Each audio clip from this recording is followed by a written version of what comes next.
এ আমি কখনো খুলবো না।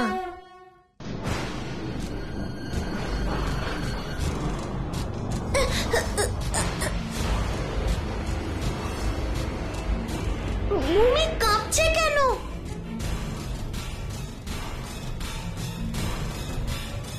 গিয়ে দেখতেই হবে।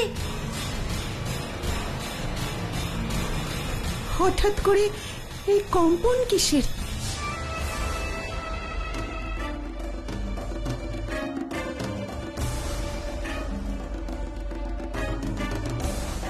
মনে হচ্ছে কোন উল্কাপিণ্ড পৃথিবীর কক্ষপথ অতিক্রম করছে। জানি না কত বিনাশ নিয়ে আসবে এই ভূমিকম্পন। আপনারা চিন্তা করবেন না, অযোধ্যায় কখনো কোনো সংকট আসতে পারে না,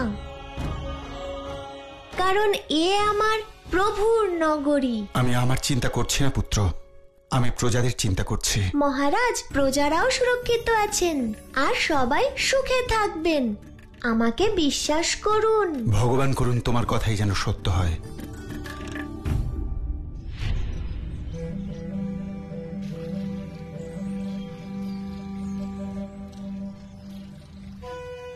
জয় রূপেণ ব্রহ্মা সদা সদা। অর্থাৎ অর্থাৎ অর্থাৎ সরজুর জল সাক্ষাৎ পরম ব্রহ্মা, যা মনুষ্যকে মোক্ষ প্রদান করে থাকে।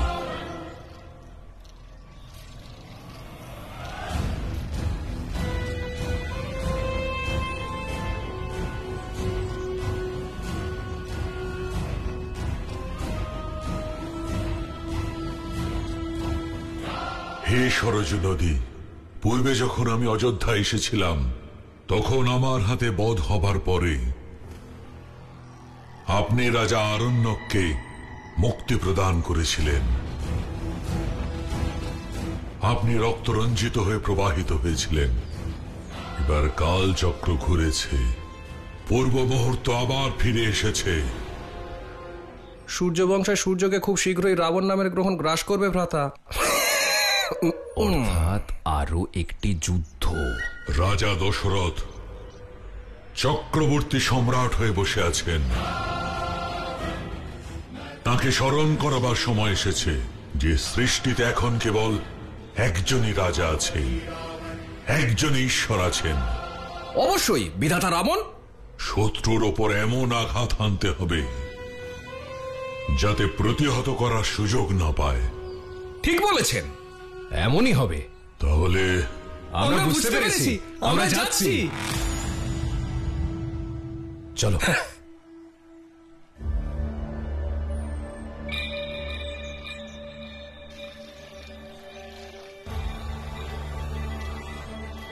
হে সরজু নদী,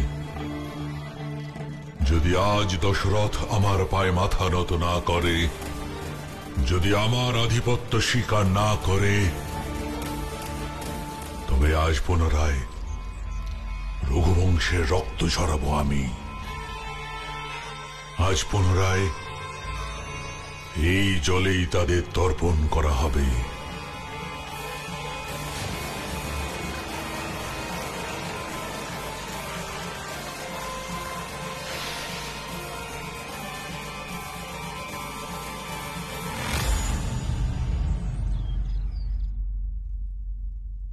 মহারাজ, গ্রহ নক্ষত্রের গণনা অনুযায়ী কোনো অশুভ বা সংকটের সম্ভাবনা আমি দেখতে পাচ্ছি না।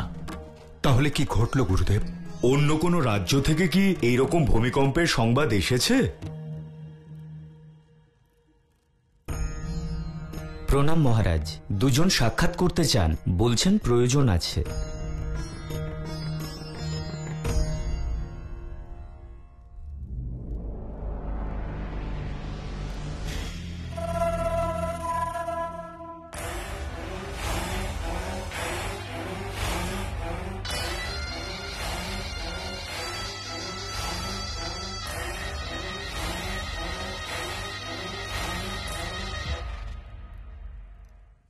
কৃপা করে আপনাদের পরিচয় দিন। সুবাহু আর মারিচ, আমরা মাতা তাড়কার পুত্র।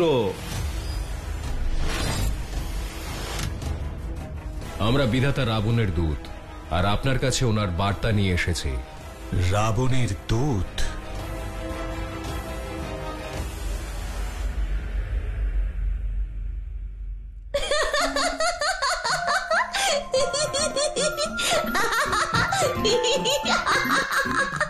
তোমার ধৃষ্টতা তো কম নয়। ক্ষমা করবেন আমাকে।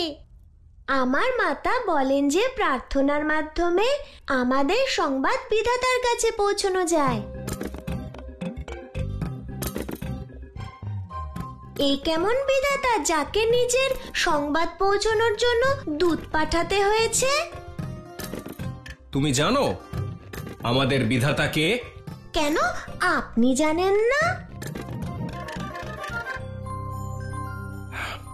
অবশ্যই জানি। তাহলে আমায় কেন জিজ্ঞেস করছেন?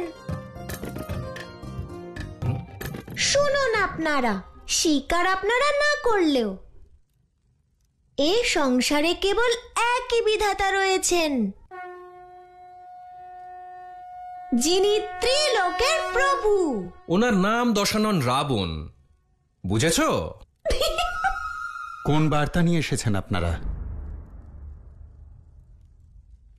বিধাতা রাবণের চরণ অযোধ্যার ভূমি স্পর্শ করেছে।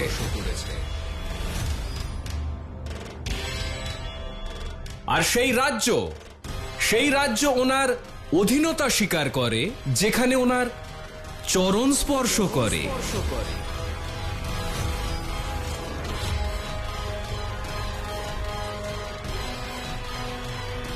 সেই জন্য এখন আপনি আত্মসমর্পণ। স্তব্ধ হও। আর একটি শব্দ উচ্চারণ করলেও আমি তোমাদের প্রাণ হরণ করব। শুনুন, আপনারা এখন অযোধ্যায় উৎসব আর ভক্তির পরিবেশ রয়েছে। কৃপা করে তাতে বাধা দেবেন না। গিয়ে আপনাদের বিধাতাকে বলুন সমস্যা না বাড়িয়ে নিজের নগরীতে চুপি চুপি যেন ফিরে যান, কারণ এমন সুযোগ উনি আর পাবেন না। এত বড় বড় কথা তোমার মতো শিশুর মুখে শোভা পায় না, বুঝেছ? বিধাতা রাবণ যে এখানে উপস্থিত নেই, এই তোমার ভাগ্য ভালো। হ্যাঁ, ভাগ্য তো আপনাদের ভালো যে আপনারা দূত হয়ে এসেছেন।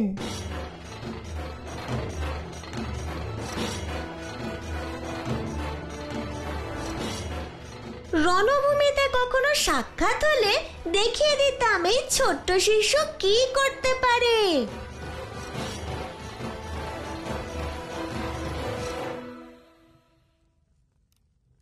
ঠিক করলেন না রাজা দশরথ। এখান থেকে চলে যাও। চলুন ভ্রাতা, চলুন।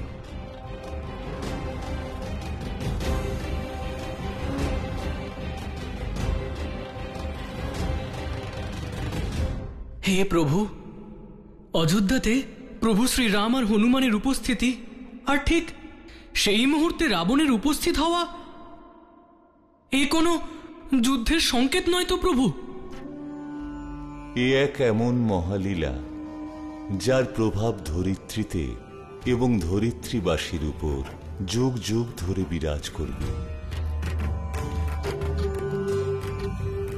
এর অর্থ যে ঘটনা ভবিষ্যতে ঘটতে চলেছে তা পূর্বেই রচিত হয়ে যায়। এর অর্থ হল বর্তমানে যা ঘটছে তা ভবিষ্যতের ঘটনাবলীর আধার।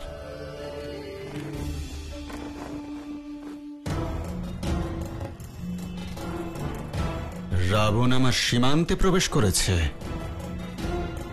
তাকে সমুচিত দণ্ড দেওয়া অতি আবশ্যক।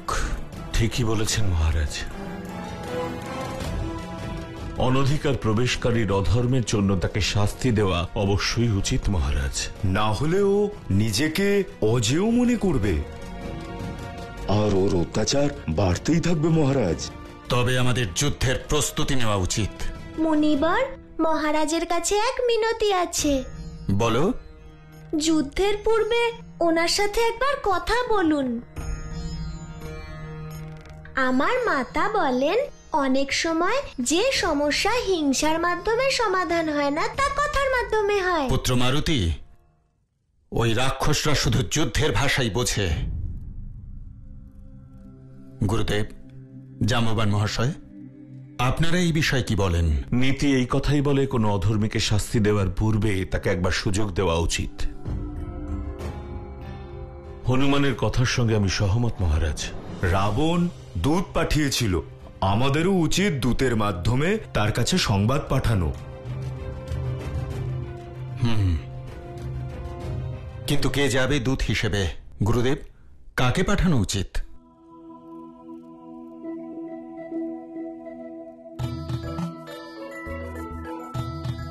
কাকা, আপনি বলুন যে আমরা যাব। প্রভু, আপনি যাবেন? জামুবান কাকা বলছিলেন যে উনি যাবেন দূত হয়ে রাবণের কাছে। হ্যাঁ, আমি যাব? হ্যাঁ মহারাজ, আমি যাব দূত হয়ে। কৃপা করে অনুমতি দিন। তাহলে মহারাজ, জাম্বুবান কাকাই যাবেন তো? আর ওনার সাথে আমি। তুমি? মাতার আজ্ঞা মহারাজ, যে জাম্বুবান কাকা আমায় একা রেখে কোথাও যাবেন না, তাই না জাম্বুবান কাকা? হ্যাঁ মহারাজ, আপনি নিশ্চিন্ত থাকুন, সবকিছুর দায়িত্ব আমার। যে আপনার হৃদয় পরিবর্তন করেছে মহারাজ, হতেও পারে সে রাক্ষসের হৃদয় পরিবর্তন করে দেবে। তবে তাই হোক, আপনি যা ভালো মনে করবেন। আমি আসছি বিধাতা রাবণ, আপনার সাথে সাক্ষাৎ করতে।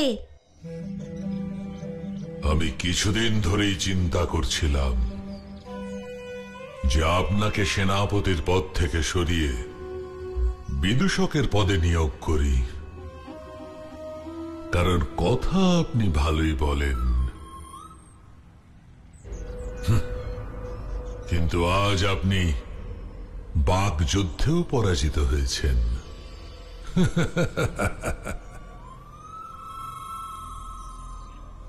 আর আপনি কেন মৌন হয়ে রয়েছেন?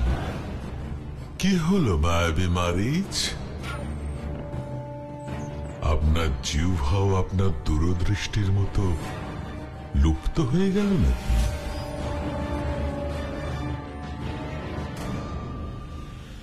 হে প্রভু, প্রথমবার আমি আপনার কার্য করতে যাচ্ছি। প্রথমবার সাক্ষাৎ হবে রাবণের সাথে আমার। প্রভু, আমি চাই যে আপনি আমায় আশীর্বাদ করুন।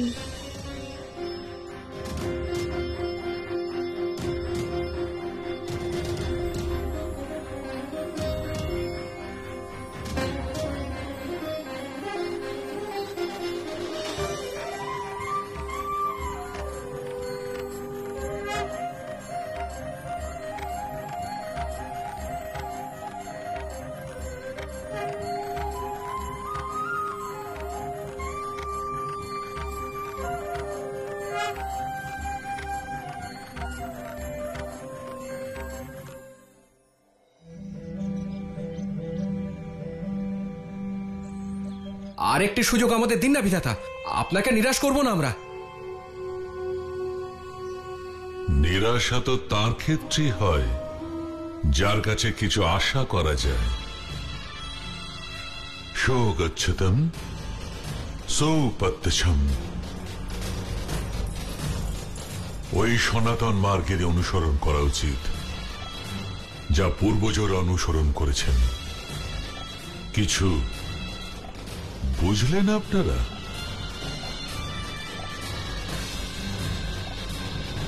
রাজা দশরথ পূর্বজদেরই অনুসরণ করে চলেছেন,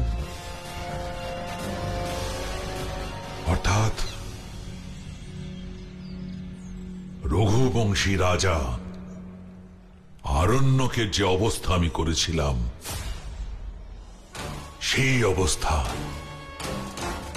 এবার রাজা দশরথেরও করতে হবে, যাতে সমস্ত সংসারের মনুষ্য জানতে পারে যে বিধাতা রাবণের বিরোধিতা করার পরিণাম কি হয়। যুদ্ধের প্রস্তুতি নেওয়া হোক। জয় শ্রীরাম।